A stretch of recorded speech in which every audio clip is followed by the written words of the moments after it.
Hello and welcome to Netflix vs. Cinema, the show that asks you one really important question. Big stream or big screen? Where are you going to spend your money? Are you going to sit at home on your sofa watching things on various streaming platforms, or are you going to get up on your legs, leave your house, get in a car, go to your local cinema and watch something on the big screen?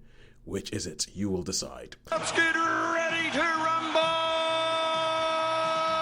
My name is Tosin, I am your host, and I am based in a place called Bromsgrove in the middle of the United Kingdom, and joining me as always on the Isle of Wight is Shaun Harris. Hello! Shaun, who I was about to call it, I was going to call him by his screen name, which is Bugman, which is a... Bugman. It's a nickname I know that I've always known that you've had, but I don't think I've ever had it explained why your nickname is Bugman. Well, I think it all stems from,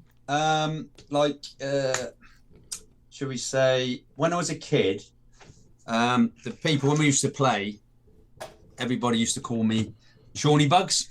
So, you play in the street, like in the days when you could play in the street and play in the road and wander off for 300 hours. And if anybody is listening and thinking, when was that? Yes, just to confirm, we are old. Carry on, Shaun. And they said, Shawnee Bugs, it just stick a name. And it's sort of, so from there, and then we've got Shawnee Bugs, and then my nephew started calling me, when I was a bit older, they started calling me the Bugman. Bugman! How are you? And I said, yeah, I am, come and get me, woohoo. And so it just sort of stuck that way. So I just thought, wow, it's quite nice. And this is going back years, when in the early days of computers, I used to play on like chess, online chess. Oh yeah. Someone said, like Yahoo Games and stuff like that. Yeah. And it come up and it goes, Bugman, what are you, like some sort of pest control or something? And I thought, that sounds quite good. So it sort of stuck. Shawnee Bugman, Bugs, Bugman, And then one year I got called Harry. But anyway, there you go. All right, cool. So, and joining us as always, also on the Isle of Wight, with a screen name that is just simply her name, it's Sharon Bollen. Hello. Hi, Sharon. How are you doing? All right, thank you. Right, so what we do on this show is that we go to the cinema and we watch a couple of things each week. Usually we aim for around about three things in the cinema. What are they offering in the cinema this week? Watch about three things. Then we rate those out of 5, and we watch a couple of things, well, 3 things usually, on streaming platforms to go up against whatever we see in the cinemas. And then we see who has won this week, whereas money we're going to spend this week. We rate them out of 5, but we do have this new thing where, because films are never exactly one thing, and there something might be in between a 3 and a 4, we have adopted Sharon's book rating method, where there is 3 graduations between a 3 and a 4, for instance. There's a 2.5, there's a 3.25, there's a 3.5, and then there's a 3.75 before you get to a 4. And that's what we shall do, and in that very, very flimsy way, that just means we get to watch a lot of things, which we would be doing anyway. We try and figure out who has won this week, Netflix or cinema. So, with that being said, what have we seen in the cinema this week? Shaun, you fire away. Okay, so I've seen Mercy. Yes. And which was interesting. Got a few things to say about that. And is this thing on? This was an unlimited screening. Yep. So, yeah. Is this the... Yeah, because I know, because that was Monday, wasn't it? Yeah, it was Monday, yeah. Yeah, so as I said, because one of the times we're trying to figure out the inner workings of cinemas and how they figure it out, because you have a Cineworld pass and you got a secret screening of that. I've got an Omniplex pass, and the secret screening was on Monday and was the exact same film. So I know because the what do you call it? What is she? The priest in the I don't know, in a church. She's actually got one as well, and she was telling me, "Oh, I'm going to see this film. What film is? what are you going to see? What are you going to see?" She got herself a card, and she's gone beast mode to rival you, Shaun. She's seen 10 films in January, and she was like, "That's £1.40 a film." So yeah, Bernice, it was she's quite cute when she does that. And and Sharon, what is it that you have seen? Well, I'm still trying to catch up on cinema, so I have finally caught up with 28 years later at the Bone Temple and Hamlet. Oh, okay, cool. One of those films I think is very you-coded. Yes. Yeah. All right, cool. And so you saw that, and last week we were talking about and I in cinema I saw Mercy as well as Shaun, and I also saw what else did I see? I saw H is for Hulk. H is for Hawk, which is something that we spoke about last week, and you were reading the book for, and it's something that I think I'll review it today, but I think we're going to have to revisit it because I want to hear your thoughts about it after you have watched the film as well as read the book, because I have questions. I have questions that you will hear about when we get to the review that. But okay, how about that? How about at home? Let's go reverse. Sharon, what have you seen? Absolutely nothing. At home. I don't know if I've got anything in the bag, but I haven't seen anything. Yeah, anything. All right. Sounds like, well, busy week. You've been in the cinema. So you've been in the cinema, so it's understandable you haven't seen it.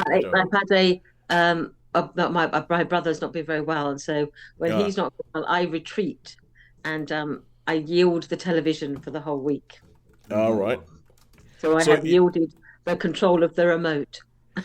Well, okay, now this is an interesting question, and it's something that we have, bearing in mind that we're called Netflix versus cinema, we've never really gotten into this, watching streaming platforms on different devices. So from what you said, you are not a big fan of watching something on your phone or on a tablet or on a laptop or something. On my laptop, but then I've really got to want to watch it. And I have found lately, this may just be me, but I turn on Netflix or Apple or whatever, and I end up, it's like what they call it on social media, doom scrolling. I call it doom scrolling through Netflix, trying to find something that really, I have seen something. I'm completely lying. I've just remembered what I've seen.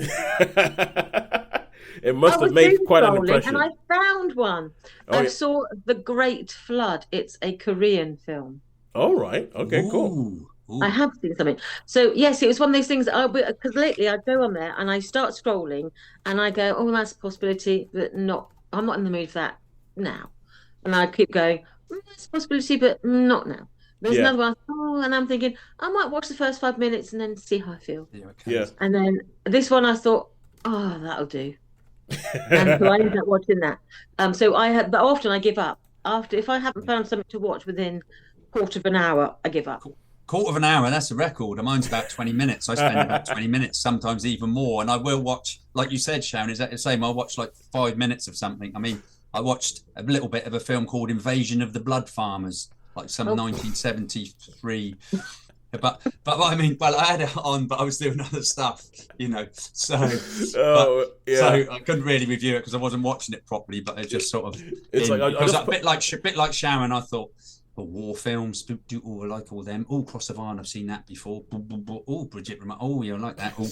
I tell you what, I'll put on Invasion of the Blood Farmers just to see what that like. And it was pretty awful, all grainy. It's like I'm going to leave that on in the background and give it a chance to grab my attention. Yeah, that's it. Because you could with those sort of movies, the slashery shoot 'em ups, they're pretty much where you're getting standard fare. So you can imagine, even if I did a review, it would be like every other 1970s Groundhouse film where, All right, cool. But okay, how about you, Sean? What have you actually paid attention to and watched at home? Okay. Well, I did start, funny enough, we were doing that, and I ended up, and that was probably from watching The Blood Farmers, was Children of the Corn 2020, which, I mean, I've not seen from 2020. I've not seen the original, so I couldn't tell you about the original, but this was a remake from 2020. I have like a very, very vague recollection of this being, obviously it's 2020, so there's a lot of stuff. The 80s, was there? Was it the 80s one? Yeah, there's an 80s one. There's an 80s, and I think there's been a couple of one of those. Yeah, I think there's a couple of series things because it's based on a Stephen King book. But this one was 2020. It was done during the pandemic, I think. Yeah, I think at one point we might have to go back to 2020 and just try and find all the things that got ignored. Because I feel like there's a lot of stuff that got released in 2020 that when they didn't know what to do, they didn't know whether to wait for cinemas to open, they didn't know what, and they just got dumped in random places. I mean, we did the Green Knight the other week. I mean, there's a whole bunch of so Children of the Corn, I have a vague recollection. And they were trying to do that whole thing where they were trying to make you pay 15 quid to watch the film in your own house, and because they were just freaking out about how much money they were going to lose. And I mean, fair enough, but yeah, there's a lot of stuff in 2020 that I think. Also, I tend to spend quite a lot of time on YouTube, and I don't know if they'd really count, but I watch a lot of documentary stuff and about what ifs. But But I recently found this YouTube channel. I'd like to mention it because it's absolutely brilliant. Yep. It's called The Resurrectionists. I mentioned it in the thing. So yeah, but it's just like so good. Yeah, So yeah. Okay. The Resurrectionist. Sean continues. Sean continues his his campaign to get us to recognize YouTube creators on this show. Yeah. Well, I mean, like the true story of Ding Dong Bell, pussy. Put him in and stuff. So yeah. So yeah, I thought I'd give that because I don't know if that's a legitimate thing. Is it YouTube stuff? Well, it's a question. It's kind of like because even the origin of this podcast came about, like the whole Netflix cinema thing came about because we were doing a review show on a radio, and the whole idea was that we're going to tell you what was in the cinema each week, and it was Zeb, a friend who came on and he was kind of like. Was like, well, but I don't watch anything in cinemas. I just watch stuff on streaming. Why can't we talk about the streaming stuff? And we were like, actually, that's a real good point, that people are just beginning to ignore cinemas to stay at home and watch stuff because it's more convenient. And so yeah, this could be our next thing, and this could be our next sort of existential question. It's like, do we allow YouTube? How do we allow? Because I think I will have to do some thinking about that. Maybe if somebody has done a series of something, but if it's just like random person going, look how many hot dogs I can eat today. Yeah, no, I'm talking about stuff like, what would have happened if the Japanese had won at Midway, or what would have, it's quite a lot of or battles, the Battle of Ramillies or something. Well, like that. I think if it's like a proper, if they have like if it can be called a documentary. If we can make the argument that this is actually a documentary, then I think we can do it. I mean the what ifs. There's a Times channel and it says what if, and each episode is generally about an hour and a half, and they have experts on, and they say what would have happened if the Germans had won at Stalingrad, or do you know what I mean? And it's just so they set up the whole premise and then they talk about it. They talk about what could have happened, what would have happened. It generally ends up would have ended up the same, maybe. We will see. We will see if we can get those in. But to fire away, and let us carry on with this week. Let's kick off with this week with. I haven't said what I've watched. I saw Shiva Baby. I saw a film called Shiva Baby on Channel 4. All right, cool. Let's kick off then with Mercy. And also at the end of the show, I think we have some correspondence that some people have sent back to us that we will get into. We will get into and we will just talk about because when people get in touch with us, we like to say, thank you for getting in touch with us. Let's talk about what you said. All right, now let's talk Mercy. We're going to kick off with Mercy because I think out of all the films that we're talking about this week, this is the one that's probably making a play for blockbuster, popcorn, give us your money, that kind of thing. And this stars Chris Pratt. The main people in this film are Chris Pratt and Rebecca Ferguson. Chris Pratt plays a cop in future Los Angeles, sort of like near future Los Angeles, where he called Chris Raven. And he's been a big proponent of getting this AI judge in. So the idea is that in this world, everybody, when you buy a phone or anything like that, you have to register the phone to a cloud, and that cloud gives the state total surveillance over everything on your phone, everything you film, everything you post, all that kind of stuff. So, and the idea is that everybody's connected to this thing, and then they have this AI judge that has access to everything. So if somebody gets accused of a murder, the AI judge immediately looks through all of the footage and all of the phones in the whole entire city, and then goes, right, cool, this is all we have, and based on the evidence that I can see, I believe that this person is 95% guilty. And then they have to sit in a chair and they have 90 minutes to prove their innocence. And if they prove their innocence, and if the innocence level falls below 92%, they don't immediately get killed. So, but if you're because you're in this chair and it's pretty much an executioner chair, and if you cannot prove that you are innocent with this Rebecca Ferguson AI judge being happy with it, you get killed at the end of your 90 minutes. So he wakes up in this chair. He can't really remember how he got there or anything like that. And they say, Chris Raven, you've killed your wife. We believe that you are 97% guilty based on all the kind of stuff. And they present a whole bunch of the different evidence that says this is your Ring doorbell camera, this is your phone being tracked, this is what happened and this is where your wife is. This is what happened. This is how your kid. And he's trying to figure out what the hell's going on. This film is pretty much in real time. So the 90 minutes thing, they do that bit in real time, and it's essentially Chris Pratt in a chair for 90 minutes trying to prove that he's innocent to this AI judge. Now, if you ever saw a film called Searching, there was a film called Searching with John Cho, where the whole thing was done on a computer screen, where it was all about him opening up a window, doing this, talking to this stuff, and it was kind of like, and I thought that was quite good. That was like a Hitchcock thing. This is essentially that premise. But they've taken that premise and they sort of said, oh no, now it's an AI, and now it's like an immersive thing where he sits in a room and he can do holographic stuff and put him in the thing and and let's throw a bit more money at it and let's make it a bit more shiny. But it's pretty much like the sort of screen life thing where everything you see is him just moving things around. Imagine if you smashed Minority Report and a film like Searching together, you kind of get this. And then the storyline of this film is pretty much The Fugitive, unless I'm wrong, Shaun. Well, no, you're not far wrong. Yeah, it's pretty much The Fugitive, and I feel like this is the kind of film where you could have taken the exact storyline from in the 90s, and it would have been with this guy running around trying to prove his innocence and everything like that. The only wrinkle that you have here is that he's in a chair and he's trying to use all this evidence that he has access to that has been collected by this sort of big brother state to prove that he's innocent in 90 minutes. That's the idea behind the film. Shaun, what did you think?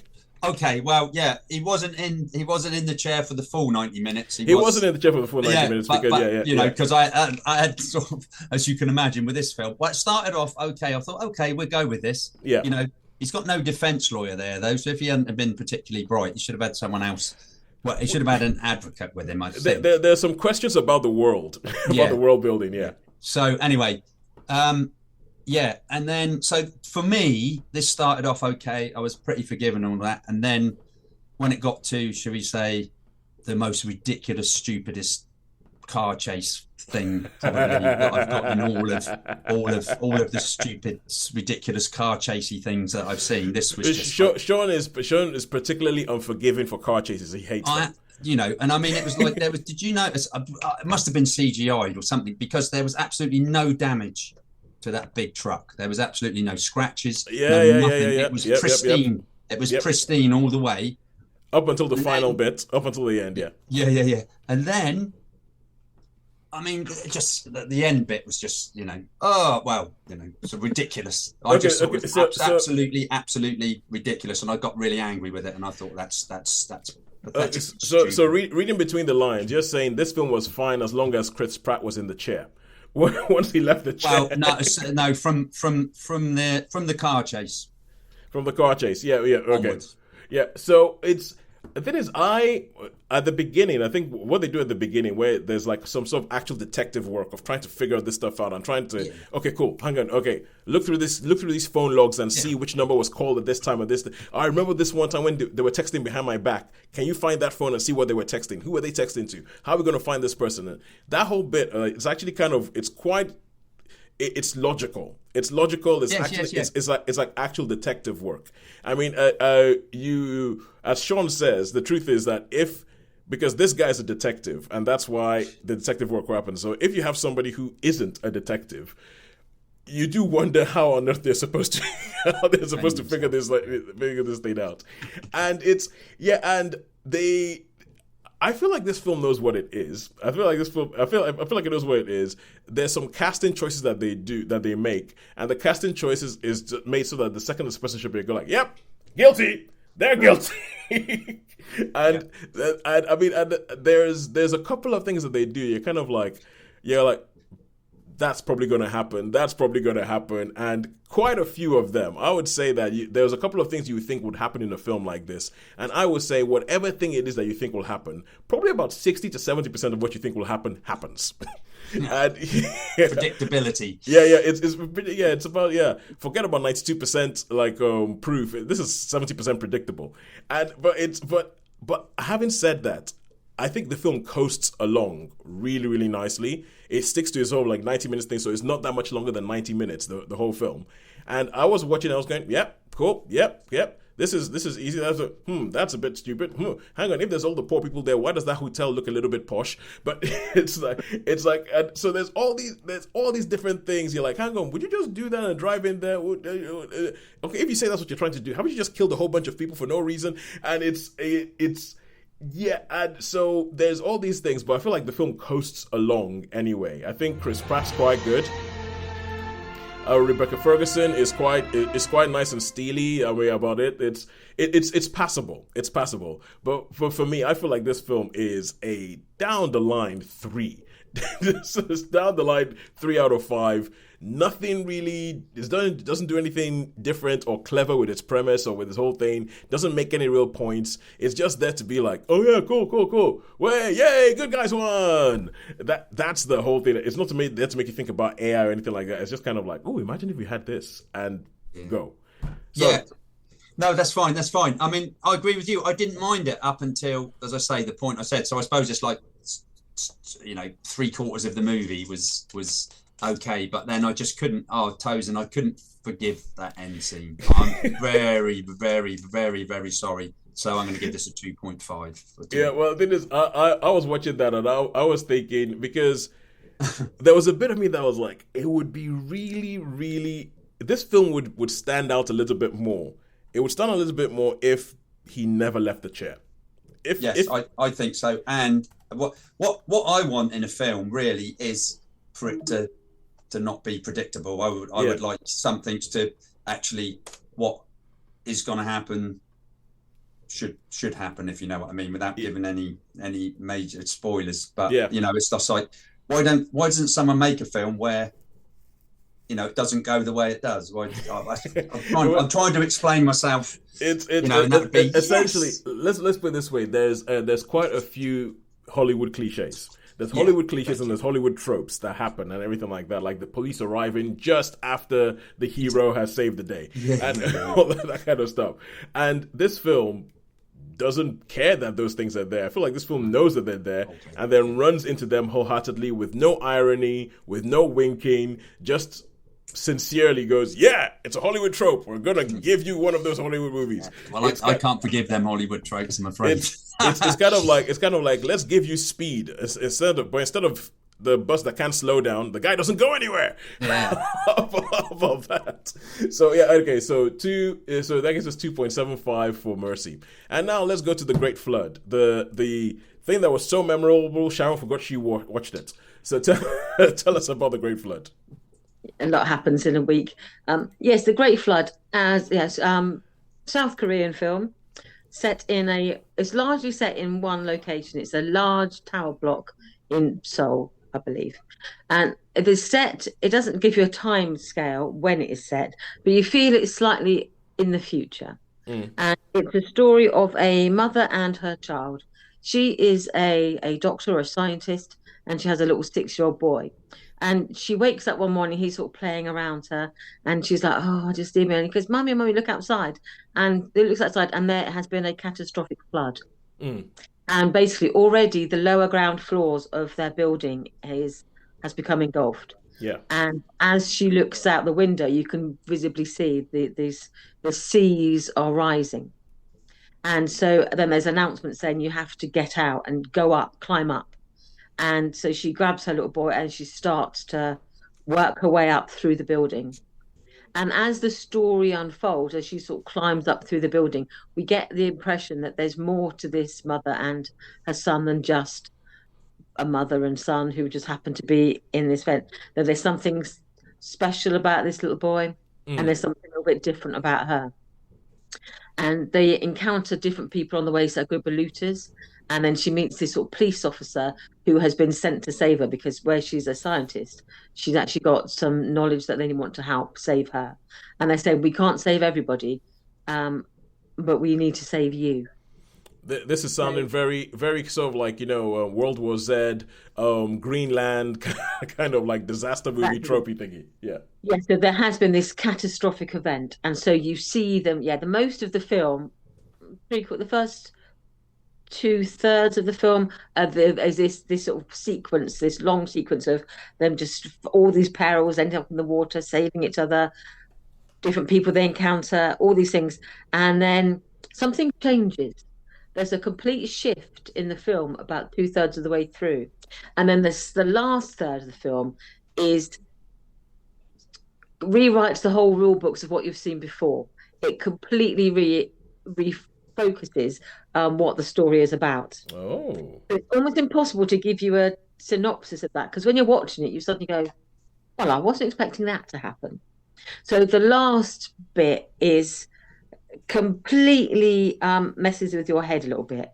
Your perceptions of what you've seen before, what's going on now, what everything is. It completely paradigm shift of what the film is about. So it does start off with this ecological disaster, and the only thing I want to say is it sort of takes a slightly more science fiction twist. Okay. And I honestly, I really can't say any more about it. But the last bit of the film completely restructures the whole of what you have seen before. I was going to say the Koreans make some really good movies now. Do. I mean, it's a real. They make some all different genres as well. I mean, I think they're generally fairly high quality. There's a couple of logic fails, but even if because they talk about how there's this disaster where the world has been hit by an asteroid, but they kept it secret, and I'm thinking, can you really keep an extinction level event of an asteroid a secret until you wake up and go, oh look, there's water lapping outside of my third floor story bedroom window? So that I was thinking that there's so many there's so many people with like apps now that you can just go, oh look, I even do it on Citizen Science. I can see I can know what's going on in the night skies. So that for me was like a logic fail. You can't hide an extinction level event sized asteroid from someone being aware of it. So periodic logic fails aside, I do agree with Shaun. There is a lot of invention in Korean cinema. Yeah, there is. There's a lot of it. So I mean, you've already intrigued me now. I'm like, okay, I want to see what this thing is. I want to, but I can't just watch the last third. I have to get to the first 2/3. So what is this on again? It's on Netflix. The Great Flood. And it's called The Great Flood.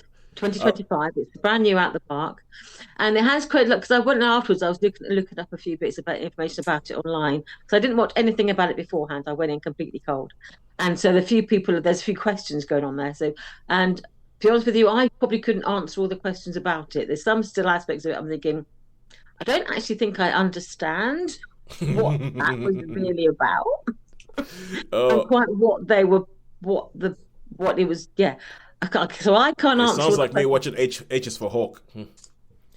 Yeah, so there's a lot more. I don't know why I forgot about it, but it's one of those films that when you think about it, you're thinking, it's tricksy. It's a tricksy one to actually catch. It really is. So I found it intriguing. I thought, when you start off, you're thinking, I don't mind looking at a disaster film. I don't, Mum in pair, oh, this handsome sort of police officer, comes out, oh, that's all good. And then it all changes. And so, I enjoyed it. I thought, I mean, I'm watching it through a focus, so I'm watching it with subtitles in translation. It's a subtitle. So some of the immediacy you may lose because you're reading all what's going on. So, and culturally, I know people are expressed differently. So, but as far as I can judge, I enjoyed the acting. For me, it was like, they're not entirely believable some aspects of it, but I think again that might just be lost in translation somewhere along the line. But no, I enjoyed it, even though I can't say I 100% understood what it was all about. Subtitled or I never watched dubbed. Subtitled. Always subtitled. Well done. Okay, so how many stars would you give this, Sharon? Well, it's a bit of a tricky one. So I would probably give it I would go a 3.5, almost 3.75, almost. Yeah. Because it is. I think I'm going to be generous with it this week. I'm going to go 3.75 because there's enough about it to make you think, actually, that was intriguing. Some of the ideas were intriguing. All right, cool. 3.75. Okay, well, you've definitely intrigued me about that. Although speaking about, because we were talking, I think it was last week, we were talking about dubbed movies versus subtitled movies, and how and talking about how it's hard to judge a reaction or a performance when it's dubbed. And I was watching. Unspeakable. Yeah, I don't like them. But the thing is, and I was watching Rental Family. I watched Rental Family earlier today, and because obviously there's a lot of the film is in Japanese, and I was watching it thinking exactly this. I was watching it, reading the subtitles, going, man, everything is believable. These guys are so good. The actors are so good. But if they'd come in and they'd been like, hi, I don't like you to be the father of my child, I think it would have ruined it. I think it would have ruined it. But anyway, so, by the way, Rental Family, beautiful, beautiful film. Yeah. Beautiful film. All right, cool. All right, now let's go to cinemas and let's talk, is this thing on? So, Shaun, you're going to talk about this. And all I know about this is that it's directed by Bradley Cooper, stars Will Arnett, and it's based on the actual life of Liverpudlian comedian John Bishop. So Shaun, anyway, with that, go. Okay, I mean, I didn't know it was based. Sharon, when you were just off, when you went off, Sharon was telling me about that. And I had no idea that was the case. I had no idea that it's Liverpool. But anyway, so it's a basic story. They're this couple, and they're splitting up. They've got a family, and they're splitting up. And so he basically they split up. He goes to live in an apartment, and he sort of one night he's thinking to himself, "Oh, what should we do? What should we do?" And he decides he's going to go out, and he tries to get in this comedy club, and they go, "It's a £15 cover," and he says, "Oh, I'm not paying the £15." But it says if you put your name down and go on, you can go in. So he goes on, and basically, I mean, it's in the trailer, so this isn't a spoiler. It basically goes on. It's the premise of the film, yeah. Yeah. And he does it, and he finds he really, really enjoys it. So he meets some of the other stand-up that go on, and they sort of get together and have a few drinks, and I guess they ad-lib a bit, or they'd say each other. And so he really enjoys this. And in the meantime, he still goes and has to pick up the kids, and he looks after the kids, and they're all a bit sad and what have you. And they also, at certain times, even though they're apart, they go and visit friends. So they've got these friends in the family, which is Bradley Cooper, who looks totally different. He looks very, like a beatnik, actually, sort of beatnik looking. I think it's Bradley Cooper has different looks. I think he's in his Star is Born look, the long hair and long shaggy hair and beard kind of thing. He's quite versatile. So he's not in it huge amounts, but he is when they visit the friends a couple of times, and they're going, "Oh, it's a shame you broke up," and that. And so that's Will Arnett and his wife, played by Laura Dern. Yeah, and so he sort of says, "Oh, so it's all about relationship. You've got these other bit of relationships. Come on." Anyway, and then one night, so he does stand up a few nights, and then they're talking about he has a fling with a female comedian, and then she decides that his wife decides that she wants to get back into coaching because she used to be a volleyball star in the Olympics. And anyway, and she sees this guy who's like, she goes out with this guy, and they decide they're going to go to the club, and he just happens to be going. He's rushing to get to the club, and he tells the story about how he, had this. Yeah, and she's like, and she's there and all that, and he doesn't realise she's there. Okay, Shaun, I'm getting worried you're telling us too much of the story. Okay. I get where you're telling us a little too much of the story. No. But it's but with that, I mean, so that's the basic premise, and it's like about him and his wife, and I think this whole thing going on and everything like that. But what did you think of it? What did you think of it in general? Okay, in general, I mean, it was quite well acted. It pretty much, you knew where it was sort of going to go. It was a bit like we were saying. It was I would say predictable. I could sort of, I mean, I'm not very good at knowing. Generally speaking, I'm not generally very good at knowing what goes on, but I knew what was going to happen. I thought, oh yeah, this is going to happen, and they're going to go. And when, as I say, when they go and visit the friends, and it all becomes there's other stuff that goes on, so it's not too much of it after that bit I was talking about. But on the whole, it was just pretty standard. It wasn't good, it wasn't bad. It was, you could quite easily watch this on streaming. We forgot to ask that question. Yeah, I know. That's what I was going to say. Yeah. So carry on, Shaun. Yeah. So anyway, I mean, the acting's okay. I quite like the Bradley Cooper character. Some of the other characters are a bit. what's the word? Standard. It was standard fare, really. It was. I felt I knew where it was going to go, you know. So that's about all I can say, really. So how many stars would you give it then? Okay, so I'll probably give this 3 stars. 3 stars for is straight down the middle, yeah. Well, yeah, because it does seem like a sort of like a slice of middle-aged life. Yeah. Because it's pretty much kind of like this is a kind of film that could almost be is like Midlife Crisis, the movie, or something like that. It comes across like that, and it's just about people trying to deal with the situations that they're in. Yes, basically what. Yeah, like. Okay, yeah, so it's not like, I mean, with Bradley Cooper films, I quite like Silver Linings Playbook when that was. I really enjoyed that one. Yep. But this one, it is what it is. You know, it's not a blockbuster or terrifically well acted or anything like that. You know, not Oscar worthy anyway. Oh yeah, because Bradley he's directed. This is his 3rd film, and each one he's directed so far has been like Oscars conversation. Oscar Star is Born. What was that one about? Not Gershwin. Bernstein. Maestro, that was it.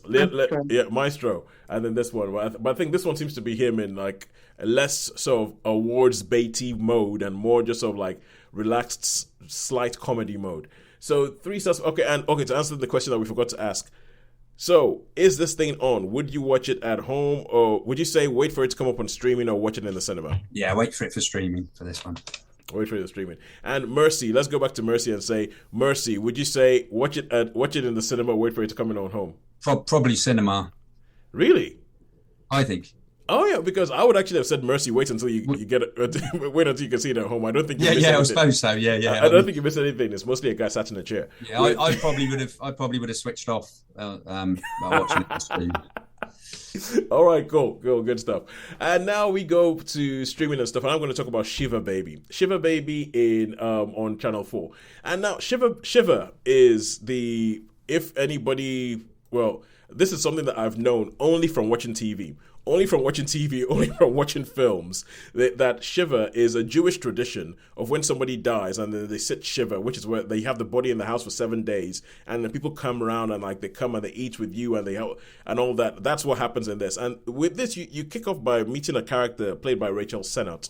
And when you meet her, she is in it seems to be like an apartment in New York or a hotel room. You're not really sure which it is, and she's having sex with a guy.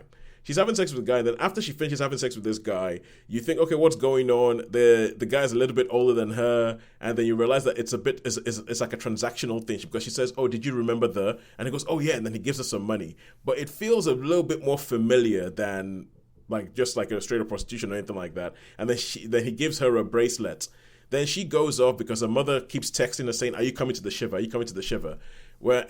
So she goes back to this day. She goes back to meet up with her family, and she goes back to this Shiva where there's a whole bunch of different family around, and they'll ask her, oh, what are you doing now? And before she goes into the place, her and her parents, played by Polly Draper and Fred Melamed, they're saying, okay, what is the story? What are we going to tell them that you're doing right now? Okay, you're looking for options after you finish your degree and all that. So you can see that everything is not quite right there. There's something in there. There's some secret that the family is keeping or anything. And she gets into the Shiva. She's there talking to people. She's avoiding the older people, asking them what they're doing, saying, oh my God, it's been so long since we've seen you and everything. And then while she's there, the guy who you saw her having sex with at the beginning walks in with his wife and kid.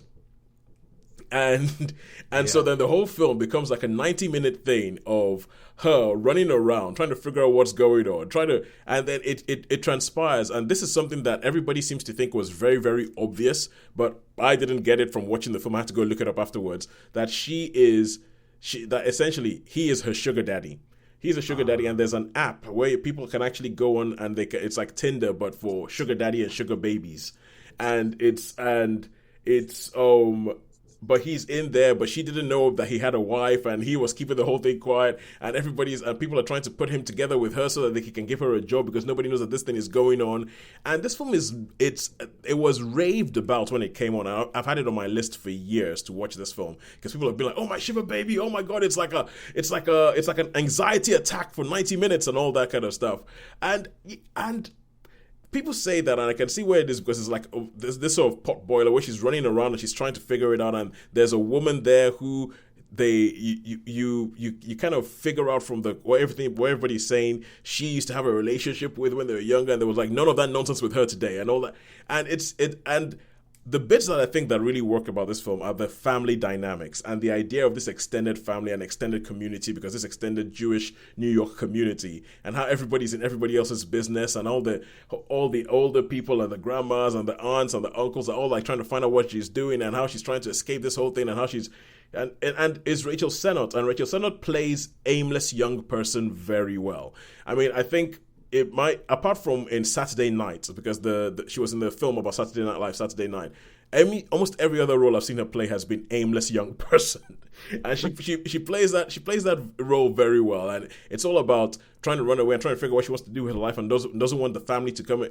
And the bit which is supposed to be the pot boiler and the anxiety attack and the oh my god, is she going to get found out? What's going to happen? Is he going to get found out? That bit didn't really affect me that much. I did not connect with it on that stage, which is the real big thing that it was being sold on, which was like this anxiety thing. Or is she going to, like, people have compared it to like a domestic Uncut Gems, and I thought Uncut Gems was a lot more stressful and a lot more anxiety inducing than this was. So maybe it was overhyped by the time I seen it. That's another problem. Something gets overhyped and then you watch it and you're like, I don't think what the big deal was. And yeah, and there've been a couple of things that's happened with where people have said, oh, it's this. I'm like going expecting this and I don't get that. And I think this was one I didn't get that with. So all in all, I would say good performances. I would give this a 3 out of 5. But it is very indie. This. Okay, back in the day, before I expanded my palette, so to say, in film watching, when I was all about things going boom, boom, bang, bang, there was a certain kind of film that was like, people would say, oh yeah, it's so good. And the reason it was good is because people said it was good because they thought they had to flag this kind of film because it was indie and it was nothing much happens and it might not actually be nice to watch, but because people say it's indie and it's good, that's why it's supposed to be good. And I kind of had a feeling like that with this. I am obviously in the minority with this because everybody loved this film, but I didn't really work for me. But I would give it a 3 out of 5. I was left thinking, what was the point of that at the end of it? All right, cool. And now let us go back to cinema. And it's me again. I have done this badly so that I'm talking too much in a row. But we're going to talk H is for Hawk, the book that Sharon was reading last week, and I went to see the film this week. I thought it might be a bit too early for you because I know you're doing a catch up or everything like that. But I did think I'll go see it because the timings worked for me. So H is for Hawk is a film about a woman, and it's a memoir. At the beginning, they do the whole usual based on a true story thing. So it's based on a book, which is called H is for Hawk, which is a memoir by a lady called Helen Macdonald, who is an academic at Cambridge University. Sharon is nodding, so all this stuff is in the book. I mean, none of this has been changed. And very early on, you find out that she has quite a close relationship with her father, played by Brendan Gleeson. And so when the film kicks off, you see there's some great photography of like seeing a hawk or a couple of hawks flying around and everything. And she phones her dad and you see that her and her dad share this fascination with birds and watching them and all that. You get to see her go through her usual day. She goes to the college where she's teaching at Cambridge. She takes everybody out of the room. They says, let's go down the pub. And she goes for a walk and she's telling them about Watson Crick and discovering the DNA and all that as she's walking the route that they would have been walking to the pub where they went, we found the secret to the meaning of life. But then she gets a phone call and it turns out that her dad dies. And her dad dies, and it's about how, then the film becomes about how this affects her and what she does about it. So part of what she does in the wake of her dad dying is she goes to a friend of theirs who's like a falconer, I believe that they're called, and she says, I'm thinking of getting a goshawk. And he's like, a goshawk, that's like the craziest bird you could get. that a falcon is nice, but a goshawk is like, it's a beast, it's crazy, it doesn't really like being around people and all that. But she still decides, I want to get a goshawk. She finds somebody online who might be a little bit dodgy, goes up to Scotland and gets this hawk. And after that, it just becomes about how this hawk kind of takes over her life and and this is the bit where I sort of like have questions, because at the end of this film, I felt like there must have been more in the book. There must have been, because this is the problem with a book, especially a memoir, because in a memoir, somebody can tell you what they were thinking. They can tell you what they were going through. They can tell you why this was a big deal. And there are bits in this film that I don't think convey that. And there's bits in this film that I feel are left dangling at the end of it. So it's kind of like, I'm not sure what they're trying to tell you in this film. Are they trying to tell you that, I don't know, grief is good? Are they trying to tell you this is a good way to go through grief? Because to me, it doesn't really look like she's, in this film, the way the film comes across, it doesn't look like she's dealing with her grief. It looks like she's running from it. And it's like, and getting obsessed with this hawk. So everything for her becomes about this hawk that she calls Mabel. She's neglecting her job. She's neglecting talks that she's supposed to give. She's neglecting the upkeep of her house. She's like, the house becomes like, essentially the place for the bird to live. So when her family come visit her, there's like bird droppings all over the place and all that kind of stuff. And at the end of the film, I mean, I was left thinking, I really don't know what the point is. I really don't know what the point. I don't know what you're trying to tell me. Is it about grief? Is it about hawks? Is it about depression? I don't know what this film's about. And this is something that I was really wanted you to know, like I want to know, when you watch the film, Sharon, if you can shed a little bit more light on something that I'm missing. Because I think Claire Foy is good as always. Dennis Goff as her best friend, an Australian academic, is good. Lindsay Duncan, Brendan Gleeson, they're all good. The performances are all good. The Hawk is excellent. The goshawk is excellent. There are some shots of this hawk, like when the hawk is hunting and stuff like that, that honestly, Sean, this is the weirdest thing ever. But it made me really think, I wonder if you could remake Top Gun Maverick, but with hawks. Because there are some shots of this hawk in flight that are majestic. There's bits that make you actually think, oh my God, that is thrilling. There's a bit where it's flying and it sort of like tucks its wings in to go in between two trees and then shoots its wings back out again and just keeps flying. And you're like, that is exhilarating. Wow. And yeah, so the shots of the hawk, I think the hawk is brilliant. But I don't understand what this film's about. I don't know what it's saying. I don't know where it's going. I'm not sure whether that's the point or whether that's not the point or whether I'm missing it or whether I'm getting it. I was just baffled by the end of this film sitting in the cinema. I think people's response to the book have been very similar, to be honest with you. Okay. Because the book is, there's quite some strong academic themes through the book where she compares her experience with Mabel to a writer, T.H. White, who wrote Sword in the Stone and Once Preached King. She compares her experiences with raising Mabel with his experience of training his hawk, and how, but it is all tied up with grief, how she loses her identity to Mabel, and then she's like, when Mabel finds her wings, she almost like finds her own wings again, and then she finds that strength to become herself again, but she loses herself in Mabel and then she like finds herself again. So you see this sort of where in her grief she sort of retreats so far that the only thing she can think about is Mabel. So the story is quite complex. Yeah, well, so I'm not going to tell you what and what wasn't, but not all of what you just said was in the film. Okay. So not all of what you just said was in the film. So and I, yeah, and there's bits of it where I thought that if that's the point you're making, that's a little bit basic. I feel it's a little bit basic. It's a little bit reductive. It's a little bit like, a student trying to tell you something and thinking it's clever when, quite frankly, it's a little bit basic. But anyway, Sharon, please go watch it, and then you can tell me if I'm just being an uneducated Philistine. But it's tricky. I'm going to hope to get that this week, but unfortunately, it's not showing at our local multiplex. It's showing at our independent cinema at Ryde, and they're only showing it at 4:00 in the afternoon every day. So for someone who works for some part of the week and then has responsibilities other days of the week, 4:00 is probably not the most convenient time to get to the cinema. But I'm going to try. I'm going to try. Yeah, that's a bit like me with Rental Family. Rental Family was only on at 1:00 this afternoon, and I was like, it's going out of the cinemas, it's on its way, and I need to go watch it. I need to move things around to go at 1:00 in the afternoon to watch a film. All right, but for me, H is for Hawk, I would give it a 3 out of 5 stars. And I would as to whether I would watch this in the cinema or at home, the bits that I would watch it in the cinema for are the bits where the hawk is in flight, because there are some shots of the hawk in flight that I think are brilliant. Apart from that, this is very Sunday afternoon watching. It's very.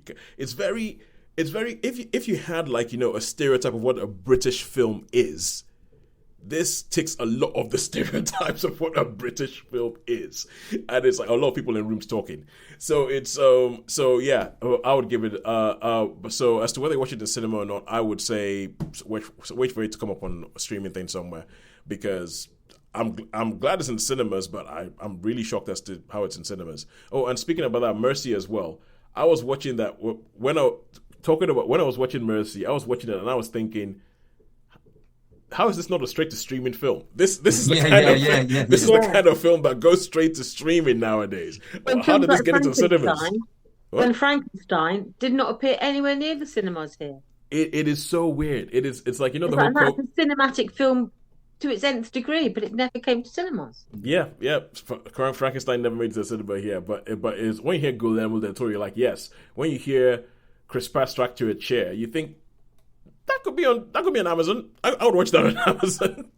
So probably will be soon, won't it? It probably will be. Although I just realized something else. Like looking at this, so the director of Mercy is Timur Bekmambetov, who is a Kazakh-Russian filmmaker. He did Night Watch and all this sort of films, and he was also involved with Searching. He is known for being like the Screen Life films, Unfriended, Searching, Missing, Profile, and Shaun. War of the Worlds, not War of the Worlds. War of the Worlds. He was involved. War of the Worlds. Really? He was involved. He was involved in War of the Worlds, and that's why I was thinking, like, you can see the DNA of all that in Mercy, because my first thing was Searching. I was like, and I just realized that, and it comes up on his Wikipedia page that he was involved in Searching, and I was like, oh yeah, of course, that makes sense. Let me see. Are they expensive to make those, or are they cheapies?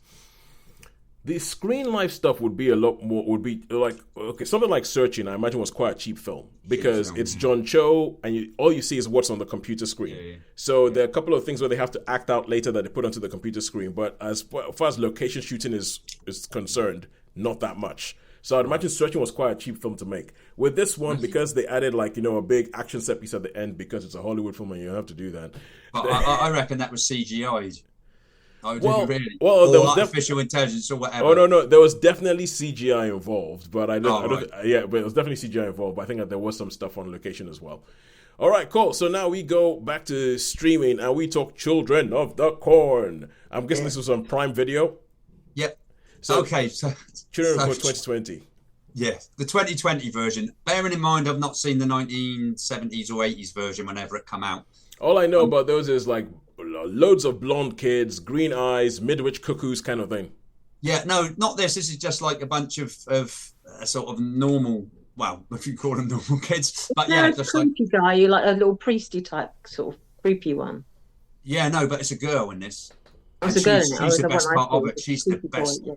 The nasty sort of leader of the bad children is absolute class. And I actually had to look up her name, so I had no idea what she was in, but she's called Kate Moyer. So, okay. But she was well creepy right from the start, right from the very start. Anyway, basic story people probably know is this farming community. The corn's not doing very well, so they have a meeting, and they decide that what they're going to do is sell the farm to some developer, and so they can make the money, and it's going to be and get rid of the corn. Well, the children. They don't like. You look confused, Toes. Sorry. That's because no. But anything you're saying, I'm confused because I think I'm confusing Children of the Corn with another thing where all the kids. I think it's Village of the Dam. Yeah, you're thinking of Mid-Witch Cuckoos or Village of the Dam. I think I'm thinking of Village of the Dam where they're all blonde and have green eyes. That's the one. And that was just scratching at the back of my head, and I was like, I've got to go figure out what I'm thinking of. Yeah. So Children of the Corn is different. Sorry, John. Please carry on. This takes place in sort of Midwest America. Anyway, and the children, they don't want this to happen. There's a town meeting, and children, they all look a bit sinister. There's a couple of older teenagers which sort of, they don't want the corn to happen, but they're not mixed up with the other children. Anyway, suddenly some of the parents go missing, and they've decided the children more or less take over the town, different one, and they've got halon, which is like a gas where they can put them to sleep. It takes all the oxygen out the air. I remember it used to be, it's banned now, but it was a fire suppressant thing anyway. And then so that they can capture them, they lock some up, do some nasty things to some other people. And yeah, they're generally not very nice. And the older teenagers, they sort of play along, but they're trying to, free the adults, what have you. I mean, it's quite funny. It's not the sort of film I'd really watch that much, but there was enough there to keep my attention. There was enough there to keep my attention to actually watch it. But some of the other children, I mean, really, there's only two, I would say, children that are actually, do anything. The rest are on the peripheries, and just look good. They're just like like you get in the movies. They're like the extras that just, but they're obviously all farm dress. Some are farm dressed. There's little ones and adolescent ones and what have you, and some in farmers' clothes. But it's quite.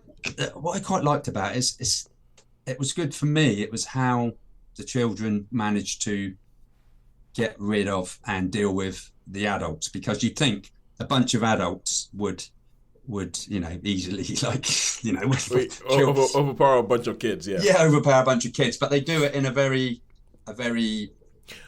subtle way. Very subtle way, would you say? Was that the word you could use to say how they actually get the adults to kill most of them? Little devils, Paulie. Pardon? That's bored you already, is it? They sound like they were sneaky little devils. That's how they do it. Oh yeah, sneaky little devils, and not particularly nice, easy, and then probably little devils have something to do with it. Anyway, it turns out there's this creaturey thing that like a demon that lives in the corn or something. That's what I was going to ask. Is this like are these just evil children, or is it like a sneaky possessed hive mind type possessed child film? I think it's probably like that, but I think the main the leader of the children, shall we say, is she's more in control. The others, I think, just almost like a cult. Do you know what I mean? They follow what she says. So it's like a bit of a cult, I guess you'd call it. The children's, they could call it cult of the children. But yeah, so it's all good up into that part until the actual demon appears. so and then, I mean, that's only to be fair, that's only like in the last, should we say, the last 10 minutes. But is it like one of these things where people have still not learned the lesson from Jaws, which is the less you show the shark, the more the better it is. So when the demon turns up, it's like, no, that's not. That doesn't quite do it. Was it like, and we can see where the budget stretched to? Yes, we can see where the budget ended. So for this, you could watch this on streaming. I mean, I was quite surprised that I ended up watching the whole thing, to be honest with you. I was quite surprised. It was, and I didn't find it too annoying, and it kept my attention. So I'll give this a straight down the middle 3. 3, straight down the middle 3 for Children of the Corn 2020, which seemed to end up in its natural place, Prime Video. All right, cool. So with that, all that's left to say is, who do you think has won this week? Is it a Netflix week or is it a cinema week? I think it's probably a Netflix week. Yeah, I think the Korean movie did it, and my little dip with Mercy probably didn't do the cinema any favors. That's pretty much it. Yeah, that's pretty much it. It's kind of like your dip with Mercy took us to a 2.75 with on Mercy, and the Great Flood went to 3.75. Apart from that, everything else was a 3. Yeah. Well, I suppose we've had quite a really, really good beginning to the year. So now, and then with the Oscars probably fairly soon, it seems a bit mediocre, should we say? Not quite tedious, but mediocre. Yeah. Although, okay, we'll have an Oscars chat at some point. But I will continue with my rant about if Sinners does not win, I am. Sinners is great. I mean, Sinners.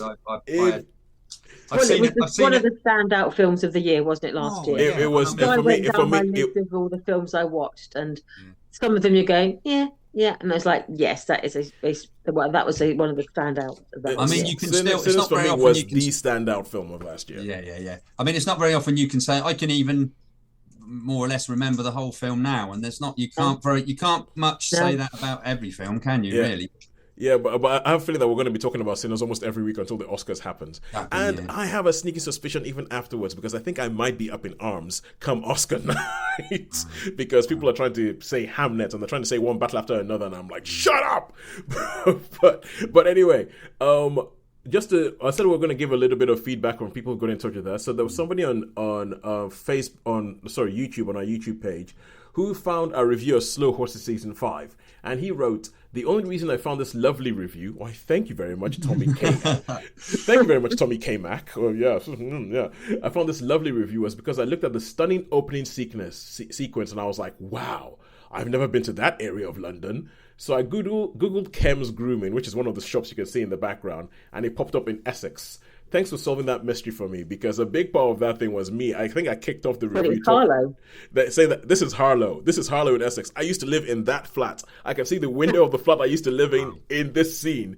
But they have CGI'd it to make it look as if the London skyline is in the background. I'm like, that's clever, but I know exactly where that is. So Tommy K. Mac, thank you very much. So Tommy KMC, I'm not sure which one it is. Thank you very much for getting in touch. And also we had David, what should we call him? David Sheldon Beaton, who did a big breakdown. He did a big statistical breakdown of everything that we saw in 2025. And he got back in touch because we said randomly on the thing, Holly mentioned something about a graph. I can't remember exactly what the graph she wanted was, but he got back in touch with me saying, hey, just got around to making that graph that Holly requested. So first of all, the guy listens to the show.